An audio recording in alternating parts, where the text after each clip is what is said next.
Tom's cat.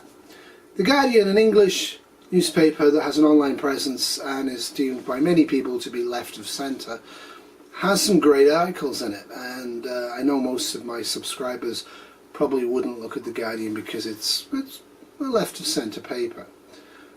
But on June 22nd they did a series of photos detailing the hardened sites that America had built from the Truman presidency until when, we don't know. And are they still building them? We don't know. That would actually allow the American government to mutually assuredly destroy a Soviet, a Russian attack on the United States of America. And the photographs are absolutely kind of stunning, and when you consider how much time and money was spent into protecting a tiny handful of people in the event of an all-out nuclear war, you do have to wonder about the rationality and sanity of the human species. So I'm going to show you the photographs now and explain what you're looking at. And by all means, please go to the Guardian site itself and look at them yourselves. As with all good preppers, the United States government realised that communications is an absolute vital component. So they built a series of nuclear-hardened microwave towers all over the United States, so that information from the armed forces could go to the president or whoever was the president who hadn't made it, and vice versa, so they would have continuity of government. It was a big thing for them. They couldn't imagine the United States would be able to self-organize and fight back on its own without a national lead. I don't know if that's true, but it's a good excuse for them to save themselves. Anyway, the first one is codenamed Cannonball. It's in the Appalachian Mountains near Silman. It was during the Cold War that most of these were built, and this tower is 103 feet and apparently was decommissioned in 1977. This is an example of these hardened nuclear-proofed microwave communications towers that were built all across the United States. This one's in Corkscrew, Maryland, on Lamb's Knoll near Park Hall, if you are anywhere near there. This has also been deactivated, and the Federal Aviation Administration now actually monitor the site. Use it, they say. We don't know how. It's kind of interesting. You can see the van there. Do you guys have any of these towers near you? It'd be kind of fascinating to know if you do. And are they actually deactivated? Are they actually not being used? Now, fighting back was a big thing because we were all very terrified of of a Russian first strike, and in theory there's no particular reason why the Americans wouldn't have done that either. The Russians had a very similar philosophy on their side of the Atlantic, and I guess they also probably did similar things. So this is Vivox X Point in South Dakota. It's a full munitions bunkers. Now, lots of these bunkers, they built 575 of these bunkers designed to withstand a fairly direct nuclear strike, so there would be ammunition to be used to continue the fight after a first strike. Now apparently Robert Vicino has bought these and is turning this into a doomsday community for civilians, and he reckons the 575 bunkers could hold 5,000 people. Let's hope the Russians haven't targeted it still. I'm sure many of you have heard of Raven Rock Mountain Complex in Pennsylvania. This is a photograph of the B entrance portal into what is a 650-acre nuclear bunker, a national security site. They're basically hollowed out in the mountain near the Blue Ridge Summit. It was conceived as a backup, it wasn't the primary location, a backup for the Pentagon, and was built to house military leaders as well as the president in the event of a nuclear disaster. Disasters happen naturally. Nuclear war is not a disaster, it's a human-decided suicide event. Anyway, apparently entry is by one of 4 portals, so this is the B portal, and each of these doors is protected by a 34-ton blast door. Now, of course, in the plans, you need to actually hit back if you hit first. So this is an Atlas ICBM launch site in Wyoming. It's now decommissioned, and it's a coffin style for the Atlas E intercontinental ballistic missile, and it's near Meridian, I believe. Apparently It was the first ICBM the Americans developed and used. They had 28 Atlas E missiles were in operation between 1961 and 1965. The missiles at the time were laid flat in the silos and were winched upright before launch.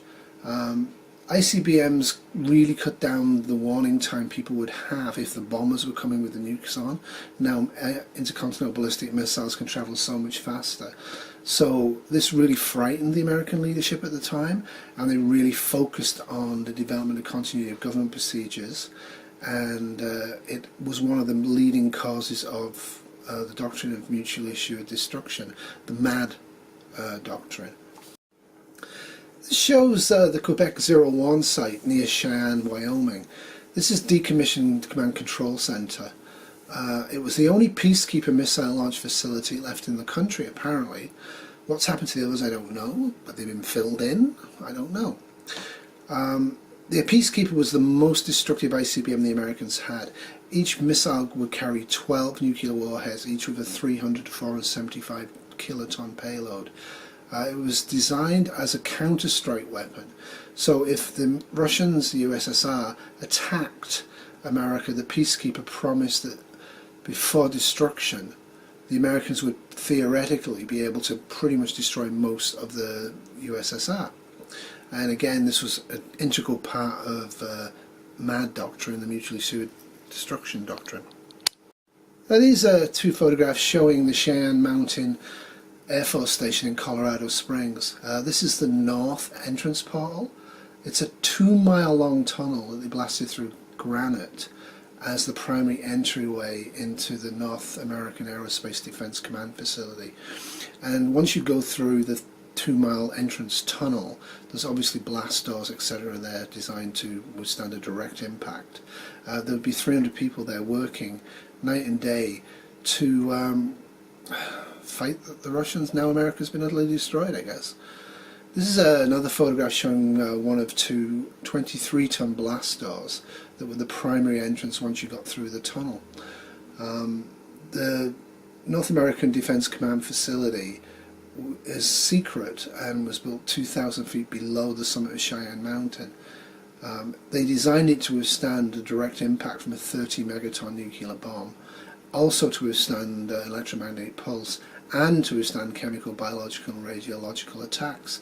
So this would have been a prime site for any enemy to really have a go at. And they may have been able to survive in there, but would they have been able to ever get out again? I doubt it. So of course, the absolute main priority is to keep the elected safe.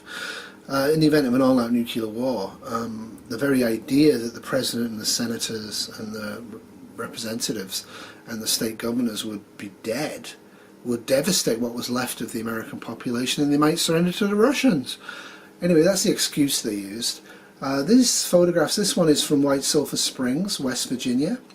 They built dormitories for the lawmakers, and it again was one secret nuclear bunker. And this one's for members of Congress, and it's beneath Greenbrier, which is a 4-star resort, so until they really knew they had to hide, they could be looked after in the luxury they're used to. The actual size of the bunker is 112,544 square feet, which is just over 34,000 square meters. And it was built in 1961, and it has enough beds and supplies to accommodate all 535 lawmakers as well as one staff member each. Now I do hope that they did plan to take female staffers, because if they're going to repopulate the world, they might have some problems if they don't have any females who can breed. I don't know if they ever thought about that. This is a fun one. The president in the White House at one time would actually run across the road. This is Freedman's Bank in Washington, D.C. It's an armoured exit, as you can see on the right, the lit area. That's the back of the White House, and it would connect the back of the Treasury Annex, known as Freedman's Bank.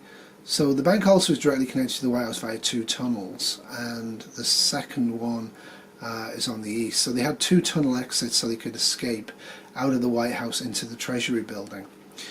They abandoned this quite early on once they built the Presidential Emergency Operations Center beneath the White House, which has been imagined in multiple films. This is a somewhat artistic shot done with a long exposure of the Mount Weather Emergency Operations Center in Virginia. Now, if you have Netflix and you watch The 100, this is the Mount Weather that they imagined would survive the nuclear apocalypse and the young teenagers end up in from space. I can thoroughly not recommend that show. It's got some interesting bits in the first season or two, but honestly, it's sad. Anyway, this was a 564-acre facility, and it was designed as a relocation site for members of the executive branch, including Homeland Security, in the event of a nuclear war. No journalists have ever visited the site, and this is true for most of these sites. And they only found out about it in 1974 when a TWA airliner crashed into the actual mountain itself by accident and killed all 92 people on board. But it's nice to know that the American legislature built themselves multiple redundancies so they could survive a nuclear war. Now we get from the sublime to the ridiculous. This is Mount Pony, Culpeper, Virginia. There's a big bunker under here called Mount Pony, and the Federal Reserve secretly stockpiled billions of dollars in cash, because they planned to replenish the currency supply of America after the nuclear war. Now, I don't think they had any idea about how bad a nuclear war would be, or how likely it is that people would stop accepting paper currency if society's completely been smashed in a nuclear war, or how they'd even distribute this. All of these plans were made in very early phases of the 50s and 60s, when nuclear war wouldn't have been quite so dramatic as it was going to be by the end of the 70s and the 80s. So a lot of this construction actually just wouldn't work out, and the ideas wouldn't work out. Now, this has actually been repurposed by the American government at the moment, and it's since 2007 it's a facility for the Congress Packard campus. And what they're storing here is audiovisual conservation. So films and audio recordings from the Library of Congress, that's where they're going to be. So they've got a good chance of survival. Again, let's hope Russia and China retargeted, otherwise it's going to get hit by more than a 30 megaton bomb at some point in time. Now, I don't know about you, but one of the main worries I have in an all-out nuclear war is how the President and the Congress of the United States will actually inform the surviving people on the surface about the plans and things that they need to do to re-establish the tax base. This is actually White Sulphur Springs again in West Virginia. This is inside the press briefing room, inside the bunker. They also had decontamination chambers and an intensive care unit there, and the whole facility is surrounded by 3 to 5 foot of concrete. Again, later on, towards the end of the Cold War and now, these hardened facilities will not survive if known about and used. It's easy to multiple hit and punch through quite a lot of concrete. You really need a lot of granite between you and the outside. Now, this is great news, because if this could be reused again, then hopefully we can know that Anderson Cooper will survive the nuclear war, because after all, Anderson Cooper and CNN, we need them to survive because we trust them and they can tell us what's going on. Anyway, I hope you enjoyed that. Check out the actual site. The pictures are kind of beautiful. Weirdly crazy to even build these facilities when you think about it, and yet they were built. And are they still being built? Who knows? Probably. The elected governments of all the parts of the world really can't envision the world without them, which is kind of sad, because it'd probably be a nicer world without them. Anyway, do you have any of this stuff near you? If you do, tell me about it in the comments. Do you think this stuff would have worked as they envisioned it? I don't think it would have done, but who knows, and hopefully we will never know. Alright, au revoir! Rolling!